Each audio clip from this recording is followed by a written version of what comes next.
Hi అండి, Vasu middle class అందరూ ఎలా ఉన్నారు, ఏం చేస్తున్నారు, తిన్నారండి అందరూ? కాసేపు మానికి రాజు వస్తాడు, అది కూడా పెట్టండి. బ్రహ్మాండంగా వస్తాడు. ఇలా కూరలు అయితే సొరకాయ పచ్చడి,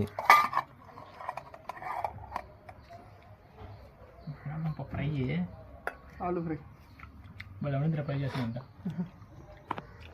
ఇక నన్ను అయితే గోంగూర పచ్చడి, దుంప ఏవుడండి. నేను తీయాల్సిందే అమ్మా. అన్నం ఇది అదే అన్నమే మీరు వేసుకొచ్చారని వేసుకురావడమే. ఏది ఇక రబ్బా ఇదైతే మెత్తళ్ళు అండి, తెలుసా మీకు మెత్తళ్ళు అంటే? కాదు